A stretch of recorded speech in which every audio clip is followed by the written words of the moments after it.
The ballroom of the five-star Manhattan hotel shimmered with chandeliers that threw diamonds of light across polished marble floors.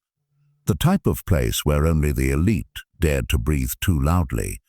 And at the center of it all sat Damien Cross, the billionaire whose name alone could stir stock markets and unnerve entire boards of directors. A man who wore his tailored suit as though it were armor, and whose every word was weighed in millions. Yet on this night, as the champagne flowed and the murmurs of high finance crackled under the surface, something felt different, heavier, because tonight was the night of the $100 million deal that could secure his empire's dominance for the next decade, or tear it apart in silence. And as his advisors buzzed around him, offering statistics, charts, and reassurances rehearsed to perfection, Damien noticed a waitress lingering longer than she should, a young woman with sharp eyes hidden behind her modest smile, carrying a tray of glasses that trembled just slightly as she passed. And though he dismissed her presence at first, fate had already decided she would play a part none of them could have imagined, for when she leaned down, balancing the tray at her hip as if adjusting her grip, she whispered words that sliced through the air sharper than any contract clause. That's the wrong formula. And just like that, Damien's heartbeat missed its rhythm, his mind snagging on her words as though they were barbed hooks in the fabric of his destiny. Because no one outside his inner circle should have known what formula he was discussing, no one at all. Yet here was a waitress, a stranger, puncturing his confidence with a phrase that seemed impossible. And for the first time in years, Damien felt something rare, almost foreign. Doubt. Turned his head slightly, catching her gaze, and there it was, not fear, not apology, but certainty, the kind of certainty he had only ever seen in the eyes of mathematicians who solved impossible equations or inventors who knew their creation would change the world. And though every instinct told him to brush it off, to dismiss her as an eccentric staff member desperate for attention, something deeper whispered to him that this was not chance. This was intervention, and the question gnawed at him, what formula, what mistake? What truth did she think she had just uncovered? Around him, his partners laughed, glasses clinked, and pens hovered over dotted lines, ready to finalize the $100 million deal. But Damien's mind was no longer in the ballroom. It was spiraling backward through pages of proposals, chemical compositions, digital models. Formulas scrawled across endless whiteboards in the days leading up to tonight. And suddenly the waitress's voice was louder than the crowd, louder than his advisors, louder than the very fortune he was about to sign away. He rose slowly from his chair, his height casting a shadow over the polished table, and excused himself with the kind of commanding authority that brokered no questions. But even then, eyes followed him with confusion, whispers rose among his entourage, and the deal-makers frowned. Sensing something had shifted, something fragile now hanging in the air, and Damien walked with long strides toward the service corridor where the waitress had already vanished, his mind a storm, his pulse racing, because if she was right, if the formula in question was indeed wrong, then the deal before him was not just risky, it was catastrophic, and $100 million was not the price at stake, but possibly his empire, his reputation, and the lives tied to the technology his company was about to unleash. In the narrow corridor, away from the glittering crowd, he found her waiting as though she had known he would follow, and she set her tray down calmly, her hands no longer trembling, her composure unsettling for someone who should have been terrified.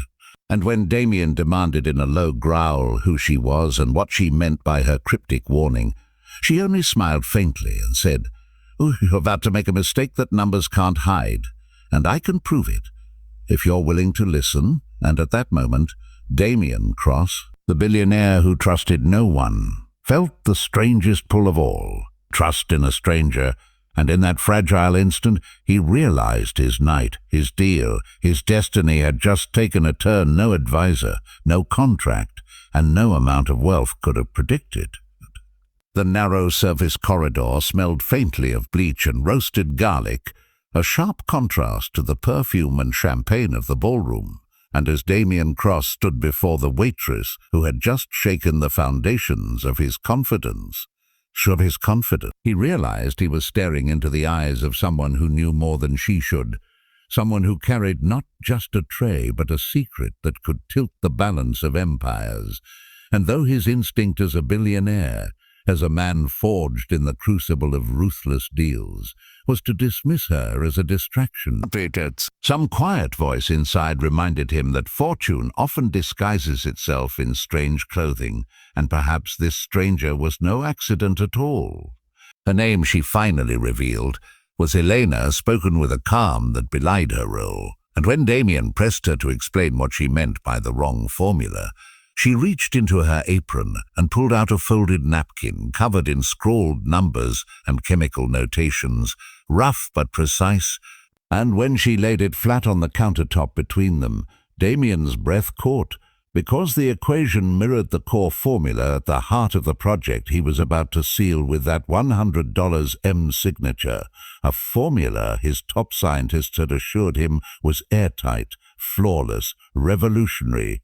Yet here it was, in the hands of a waitress, reworked with annotations in margins that pointed to a devastating flaw: instability, volatility, a failure rate so catastrophic it would not only collapse the deal, but potentially harm millions who might use the product his company intended to roll out. And suddenly Damien's skin prickled with the icy realization that this wasn't just about money, it was about responsibility.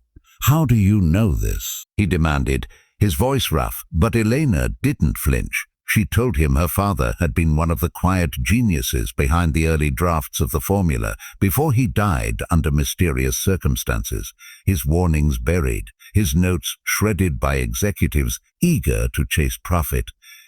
But Elena had found his journals, memorized his corrections, and now worked wherever she could, waiting for the right moment to cross paths with the men who had stolen his work.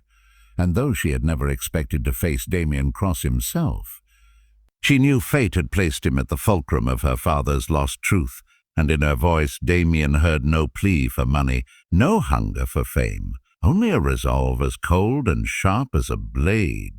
For the first time, he saw the deal for what it was, not a triumph, but a trap, not growth, but destruction. And though pride clawed at his throat, Damien was not a man who ignored the truth when it stood before him in blood and ink. He returned to the ballroom, Elena walking a cautious step behind, and when the executives pressed pens into his hand, when the investors leaned forward with greedy anticipation, Damien looked at the contract, then at their faces, and something inside him shifted. Instead of signing, he placed the pen down gently and announced in a voice that silenced the room that the deal was off, effective immediately. And while gasps rippled and anger flashed across the faces of men who had waited months for this night, Damien felt strangely lighter, as though some invisible chain had been cut. He knew there would be backlash, lawsuits, threats, maybe even war in the markets come morning. But he also knew he had just avoided signing his empire's death warrant, and more importantly, avoided unleashing a flawed creation onto the world. Elena, standing quietly at the back, saw his decision and knew her father's warnings had not been in vain.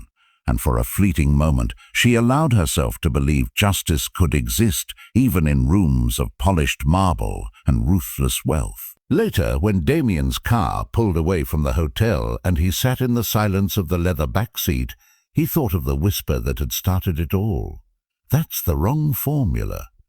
And he realized that sometimes salvation doesn't arrive in the form of brilliant advisors or million-dollar consultants, but in the courage of an overlooked voice willing to speak the truth, even if it meant everything was at risk. And to those listening now, to those following this story, remember this. Sometimes the smallest warning can save the largest fortune. Sometimes wisdom hides in the most unexpected place. And sometimes the whisper of truth is more powerful than the roar of money. So if you want more stories that remind you that fortune favors the brave and that truth always finds its way to the surface, make sure you subscribe. Because the next story might just whisper a formula that changes your life too.